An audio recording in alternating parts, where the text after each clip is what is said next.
تم اس بات کو جانتے ہو۔ یہاں ان دو آیتوں میں ترتیب کے ساتھ دو قسم کی نشانیوں کا اپنی قدرت کی اور دو طرح کی نعمتوں کا تذکرہ ہے۔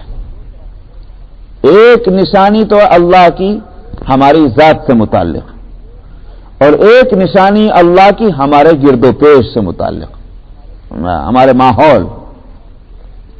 تو پہلی آیت میں تو ہماری ذات سے متعلق نشانی کا تذکرہ ہے، قدرت کی۔ ہم نے تم کو پیدا کیا اور تمہاری پرورش کی، یہ تو ہماری ذات سے متعلق ہے۔ اس کو کہیں گے انفسی آیات۔ عربی کے اندر اور تفسیر کے اصطلاحات میں اللہ سبحانہ و تعالی کی جو نشانیاں ہیں ان نشانیوں کی دو قسمیں بتلائی گئی ہیں۔ ایک نشانی کو کہتے ہیں آیت، آیت نشانی۔ اسی وجہ سے قرآن شریف کی یہ جو گول گول بنے ہوئے ہیں ان کو آیت کیوں کہتے ہیں کہ یہ ایک نشان ہے ٹھہرنے کا، تو آیت کہتے ہیں نشانی کو۔ جمع ہے اس کی آیات۔ آیات دو طرح کی، ایک آیات انفسی یعنی نفس سے متعلق، پرسن اور اس کی ذات سے متعلق، اور ایک نشانیاں آیات آفاقی کہتے ہیں یعنی جو گرد و پیش پھیلے ہوئے حالات ہیں ان کو آفاقی کہتے ہیں۔ افق اس کی جمع ہے۔ پہلی آیت میں آیات انفسی کا تذکرہ ہے اور دوسری آیات میں آفاقی کا، گرد و پیش۔ پھر ان گرد و پیش میں بھی سب سے پہلے جو انسان کا واسطہ پڑتا ہے وہ زمین ہے جس پر ٹھہرا ہوا انسان، اور پھر دوسرے جو ہے درجہ آتا ہے جو اس سے اوپر ہے، چھت آسمان کی، تو اسی ترتیب سے پہلے زمین کا تذکرہ ہے پھر آسمان کا تذکرہ ہے کہ جس نے تمہارے لیے زمین کو فرش بنایا اور آسمان کو چھت بنا دیا۔ کہا جا سکتا ہے کہ اللہ سبحانہ و تعالی نے ہمارے وجود کا انتظام کر کے ہم کو وجود دے کر اور ہمارے رہنے کا بھی انتظام کر دیا اور کھانے پینے کا بھی انتظام کر دیا، اور کیا چاہیے؟ سمجھ میں آیا؟ ہم لوگ جاب کرتے ہیں، ملازمت کرتے ہیں، بزنس کرتے ہیں، کائیں کے واسطے؟ دو انتظام کے لیے، رہنے کا انتظام ہو جائے، کھانے کا انتظام ہو جائے۔ یہ دو ہی انتظام کے واسطے ہم زندگی بھر پاپڑ بیلتے ہیں۔ اللہ میاں فرماتے ہیں کہ یہ دو انتظام میں نے تمہارے لیے کر دیے۔ زمین بھی میں نے بنائی، زمین نہ ہوگی تو رہو گے کہاں؟ آسمان بھی میں نے بنا دیا کہ جو تمہارے لیے چھت ہے، اور کوئی گھر نہ ہو لیکن یہ گھر تو سب سے بڑا موجود ہے کہ نیچے زمین اور اوپر آسمان کی چھت، یہ میں نے تمہارے لیے بنایا ساری دنیا کے انسانوں کے لیے۔ اور وَأَنزَلَ مِنَ السَّمَاءِ مَاءً، کھانے کا انتظام، پینے کا انتظام بھی میں نے کر دیا۔ پانی آسمان سے اتارا اور وہ پانی پینے کے ہی کام بھی آتا ہے، اور اسی پانی سے کھیتیاں بھی ہوتی ہیں، باغات بھی لہلاتے ہیں جن سے تمہارے پھل اور فروٹ کا انتظام ہے۔ فَلَا تَجْعَلُوا لِلَّهِ أَندَادًا، یہ سارے کام اللہ کے سوا کوئی نہیں کرتا۔ یوں تو اللہ کی نعمتیں بے شمار ہیں، مگر ان نعمتوں کا تذکرہ کیا جو بنیادی اور بیسک بھی ہیں، اور اس کے علاوہ کٹے سے کٹرا مشرک بھی ان نعمتوں کے تعلق سے یہ نہیں کہتا کہ یہ کسی بت کے بنائے ہوئے ہیں، بت کی انتظام کی ہوئی ہیں۔ ان نعمت سب یہ کہتے ہیں کہ یہ اللہ کی ہیں۔ سمجھ میں آیا؟ ہندو سے بھی جا کے پوچھو بارش کب کو ہوگی، کہ جی پرماتما جانے۔ سمجھ میں آیا؟ بھائی زمین کس نے پیدا کی؟ پرماتما نے پیدا کی۔ بھائی آسمان کس کا ہے؟ پرماتما کا۔ تو بڑے سے بڑا مشرک دنیا کا وہ یہ کہے گا کہ پیدا بھی مجھے بھگوان نے کیا، پرماتما نے کیا، گاڈ نے کیا، جو بھی کہیے، اور آسمان کا پیدا کرنے والا وہی، زمین کا بنانے والا وہی، آسمان سے بارش برسانے والا وہی۔ تو اللہ میاں فرماتے ہیں جب کوئی نہیں کرتا اور یہ بنیادی ضرورت ہے تمہاری زندگی کی، تو پھر اللہ کے ساتھ دوسرے کو شریک کرنے کے کیا معنی؟ فرمایا فَلَا تَجْعَلُوا لِلَّهِ أَندَادًا، نہ بناؤ تم اللہ کے ساتھ شریک کسی کو، اس حالت میں کہ تم جانتے ہو۔ اگر ایک تو یہ کہ معلوم ہی نہیں تھا، پتہ ہی نہیں ہے کہ صاحب کس نے پیدا کیا، لیکن جب تم جانتے ہو کہ اللہ نے سارے کام کیے پھر دوسرے کو شریک بنانا نامعقول بات ہے۔ وَإِن كُنتُمْ فِي رَيْبٍ مِّمَّا نَزَّلْنَا عَلَىٰ عَبْدِنَا، مومن بننے کے واسطے بنیادی طور پر دو عقیدوں کی ضرورت ہے۔ یہ آگے کی پورے رکوع کو سامنے رکھ کر میں کہوں 3 عقیدوں کی ضرورت ہے۔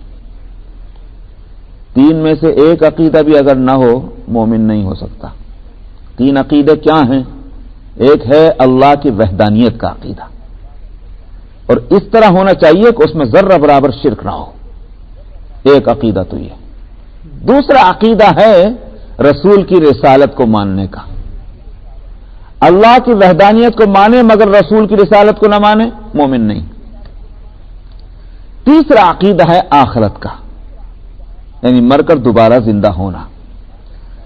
اگر اللہ کو بھی مانے، رسول کو بھی مانے، آخرت کو بھی نہ مانے، مومن نہیں۔ یہ تین بنیادی عقیدے ہیں۔ اسی واسطے شروع میں سورہ بقرہ میں تینوں کا تذکرہ آیا، الذین یؤمنون بالغیب ویقیمون الصلاۃ ومما رزقناہم ینفقون والذین یؤمنون بما انزل الیک وما انزل من قبلک وبالآخرۃ هم یوقنون۔ تین عقیدوں کا اختصار کے ساتھ شروع میں تذکرہ کر دیا۔ اس رکوع کے اندر تھوڑی تفصیل کے ساتھ ان تینوں کو لیا جا رہا ہے، یعنی یوں کہیے دلیل کے ساتھ۔ وہاں دلیل نہیں ہے، وہاں تو ایک خبر کی صورت ہے، اور یہاں ان تین عقیدوں کا مطالبہ کر کے اس کے دلائل بھی دیے گئے ہیں۔ ان عقیدوں کی دلیلیں یہ ہیں۔ عقیدہ توحید کی دلیل آ چکی ہے کہ اللہ سبحانہ و تعالیٰ تمہارے خالق، اللہ سبحانہ و تعالیٰ تمہارے رب، لہذا وہی تمہارا جو ہے معبود ہوگا اکیلا۔ یہ تو ہوئی عقیدہ توحید اور اس کی دلیل۔ یہاں سے عقیدہ رسالت کی دلیل لا رہے ہیں۔ جس طرح سے پہلی آیتوں میں اللہ کے کام کو دلیل بنایا گیا اس کی وحدانیت کے لیے، اس آیت میں اللہ کے کلام کو دلیل بنایا رسول کی رسالت کے واسطے۔ جس طرح سے اس کا کام بے مثال ہے اور یہی دلیل ہے اس کے معبود ہونے کی، اسی طرح سے اس کا کلام بھی بے مثال ہے اور یہی دلیل ہے رسول کی رسالت کی۔ سمجھا آپ نے؟ پھر سے لوٹا رہا ہوں تاکہ سمجھ میں آ جائے۔ پچھلی آیتوں میں اللہ کے ان کاموں کو ذکر کیا گیا ہے، ان کاموں کو بتلایا گیا ہے جو بے مثال ہیں۔ سمجھ میں آیا؟ تو یہاں سے اللہ کے اس کلام کا تذکرہ ہے جس کی کوئی مثال نہیں ہے۔ کام اللہ کی وحدانیت کی دلیل تھا، کلام رسول کی رسالت کا دلیل ہے۔ وَإِن كُنتُمْ فِي رَيْبٍ مِّمَّا نَزَّلْنَا، اگر تم کسی طرح کے شک میں ہو اس چیز کے تعلق سے جو ہم نے اتارا ہے اپنے بندے پر، علی عبدنا، فَأْتُوا بِسُورَةٍ مِّن مِّثْلِهِ، تو تم اس کی جیسی کوئی ایک صورت بنا کے لا دو۔ قرآن شریف میں قرآن کے کلام اللہ ہونے کے لیے یہی ایک دلیل لائی، اس جیسا قرآن تم بھی پیش کر دو۔ پہلے لایا گیا قُلْ إِنِ اجْتَمَعَتِ الْإِنسُ وَالْجِنُّ عَلَىٰ أَن يَأْتُوا بِمِثْلِ هَٰذَا الْقُرْآنِ لَا يَأْتُونَ بِمِثْلِهِ، یہ سورہ بنی اسرائیل کی آیت ہے، اور سورہ بنی اسرائیل مکی ہے اور یہ سورت مدنی ہے، مکی سورت پہلے ہی ہے۔ تو پہلا چیلنج تو تھا کہ اگر آپ کہہ دیجئے کہ اگر انسان اور جنات جمع بھی ہو جائیں، ایک کمپنی بنا لیں، ایک دوسرے کے ساتھ متحد ہو جائیں، یونائٹ ہو جائیں، کس بات کے لیے؟ علی ان یاتوا بمثل ھذا القرآن، اس قرآن کے جیسا وہ ایک قرآن لا دیں۔ لا یاتون بمثلہ، ہرگز اس کے جیسا نہیں لا سکتے۔ وَلَوْ كَانَ بَعْضُهُمْ لِبَعْضٍ ظَهِيرًا، اگرچہ وہ ایک دوسرے کی خوب مدد کرنے لگ جائیں اس کام کے لیے۔ پہلا چیلنج تو یہ تھا، قرآن جیسا قرآن لے آؤ۔ آپ جانتے ہیں کہ مکہ مکرمہ کے اندر نبی کریم صلی اللہ علیہ وسلم کی مخالفت میں مخالفین نے کوئی دقیقہ نہیں چھوڑا، اٹھا کر جان کے دشمن مال خرچ کر ڈالا اور ہر طرح کی گویا کوششیں کر ڈالی نبی کریم صلی اللہ علیہ وسلم کی مخالفت کے لیے۔ اب ان کو چیلنج کیا جا رہا ہے کہ تم ایک جیسا قرآن لے آؤ۔ کن کو چیلنج کیا جا رہا ہے؟ ان کو کہ جو اس زبان میں، کہ جس زبان میں قرآن اترا ہے، اس زبان کے ادب اور لٹریچر کی جتنی قسمیں ہو سکتی ہوں۔ ہمارے یہاں ابھی اردو کے شاعر بیٹھے ہوئے ہیں، واجد حسینی صاحب، اردو کے جتنی قسمیں ادب اور لٹریچر کی ہوں، شعر کی، شاعری کی، نثر کی، نظم کی، لکھے پڑھے نہ ہونے کے باوجود ان عربی کے ان تمام قسموں کی مہارت رکھتے تھے۔ نہ صرف یہ کہ بڑے بوڑھے لڑکے نو عمر، لڑکیاں نو عمر، تو لڑکے اور لڑکیاں تک برجستہ اور فی البدیہہ ایسا عمدہ کلام پیش کریں کہ آج تک اس کو عربی کے اندر بطور حجت کے پیش کیا جاتا ہے۔ یہ الفاظ اس زمانے میں استعمال کیے جاتے تھے، اور الفاظ کس نے استعمال کیے؟ گاؤں اور کھیڑوں کے اندر جو لڑکے اور لڑکیاں ہیں وہ ان الفاظ کے بولنے والے، استعمال کرنے والے، آج تک ان کو بطور حجت کے اور دلیل کے پیش کیا جاتا ہے۔ اسی بات سے وہ اپنے آپ کو عرب کہتے تھے، وہ ساری دنیا کو عجمی گونگے، یعنی باقی ساری دنیا گونگی، ہم ہی بولنے والے ہیں۔ ایک ایسی قوم میں ان کی زبان میں قرآن اترا اور معجزہ بن کر اترا۔ معجزہ کہتے ہیں اس کو کہ جس کی مثال لانے سے انسان عاجز ہو جائیں،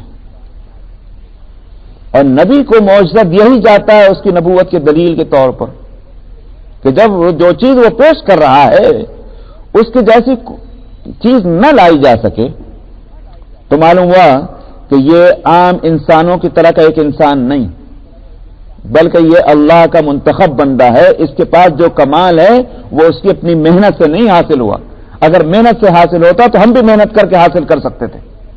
معلوم ہوا کہ یہ کمال جو اس کے پاس ہے وہ انسانی محنت سے پالا ہے۔ جب انسانی محنت سے پالا ہے تو اس کا مطلب یہ کسی کا دیا ہوا ہے اور وہ اللہ کا دیا ہوا ہے۔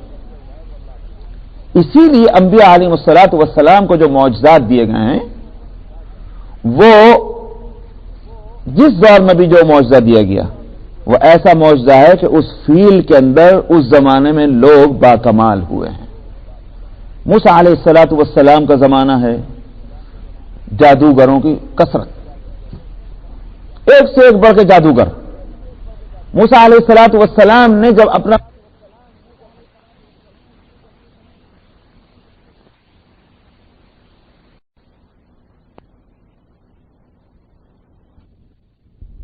اور انہوں نے اپنے جادو دکھلایا، جب وہ سارا میدان ان کے جادوؤں سے پٹ پڑا، موسیٰ علیہ السلام بھی ڈرے، فَأَوْجَسَ فِي نَفْسِهِ خِیفَةً مُوسیٰ، موسیٰ علیہ الصلوۃ والسلام کو بھی ذرا ڈر ہوا بھئی یہ کیا مصیبت ہے، سانپوں سے بھر گیا پورا میدان۔ قُلْنَا لَا تَخَفْ إِنَّكَ أَنْتَ الْأَعْلَى، ہم نے کہا ڈرو مت، آپ ہی سربلند ہوں گے۔ فَأَلْقِ مَا فِي يَمِينِكَ تَلْقَفْ مَا صَنَعُوا، تمہارے ہاتھ میں جو کچھ ہے اسے ڈال دو، سب کو نگل لے گی۔ موسیٰ علیہ السلام نے اپنی لاٹھی ڈال دی، میدان صاف ہو گیا، اس لاٹھی نے سب کو نگل دیا۔ فَأُلْقِيَ السَّحَرَةُ سُجَّدًا، وہ سارے جادوگر جو ہیں انہوں نے دیکھ لیا کہ یہ جادو نہیں ہے، جادو کے ہم ماہر ہیں، تو یہ جادو کی قسم کی کوئی چیز نہیں۔ جب جادو نہیں ہے تو مانا کہ معجزہ ہے۔ وہ سب سجدے میں پڑ گئے اور ایمان لیا۔ حضرت داؤد علیہ الصلوۃ والسلام کا زمانہ آتا ہے، داؤد علیہ السلام کا زمانہ ہے تو وہ زمانہ ہے صنعت و حرفت کی ترقی کا، تو قسم قسم کے اوزار اور ہتھیار اور صنعتیں اور بلڈنگیں، ترقی کا زمانہ ہے، یوں کہ یہ آج کے زمانے میں سائنس اور ٹیکنالوجی کا زمانہ ہے۔ اللہ سبحانہ و تعالی نے داؤد علیہ الصلوۃ والسلام کو کیا معجزہ دیا؟ وَعَلَنَّا لَهُ الْحَدِيدَ أَنِ اعْمَلْ سَابِغَاتٍ وَقَدِّرْ فِي السَّبْتِ وَاعْمَلُوا صَالِحًا۔ اور سب سے بڑی بات تو یہ کہ ہو سکتا ہے کہ اس زمانے میں راگ باجے بھی ہوں، کیونکہ آج بھی ٹیکنالوجی کا سے جو کام لیا جا رہا ہے تو قسم قسم کے گانے اور انسٹرومنٹس اس کے ایجاد ہو رہے ہیں، وہ زمانہ رہا ہوگا۔ اللہ سبحانہ و تعالی نے داؤد علیہ الصلوۃ والسلام کو ایسی آواز دی اور ایسا پڑھنا ان کا بنایا کہ ان کے ساتھ پہاڑ بھی معلوم ہوتا ہے گا رہے ہیں، پرندے بھی جو ہیں وہی تسبیح پڑھ رہے ہیں، تو ایک عجیب قسم کا سما بن جاتا تھا، اور لوہے کو ان کے ہاتھ میں موم کی طرح نرم کر دیا، اور نتیجہ یہ ہوا کہ اللہ سبحانہ و تعالی نے جو ہدایت دی اس کے مطابق حضرت داؤد علیہ الصلوۃ والسلام لوہے سے وہ نازک کام کرتے تھے، یعنی وہ لوہے کا لباس بنانا کہ جو کڑیاں تاروں کی، لوہے کے تاروں کی کڑیاں بنا کر کے اور اس سے وہ جالی بنتے تھے، اور جالی کا وہ لباس بنایا جاتا تھا جو جنگوں میں استعمال ہوتا تھا، جس کو زرع کہتے ہیں۔ سب نے لوہا مان لیا کہ اگر یہ کوئی ایسی صنعت ہوتی، ایسی ٹیکنالوجی ہوتی کہ جس کو انسان اپنی محنت سے حاصل کر سکتا ہے، ہم بھی تو انسان ہیں، ہم نے کیوں نہ حاصل کر لیا۔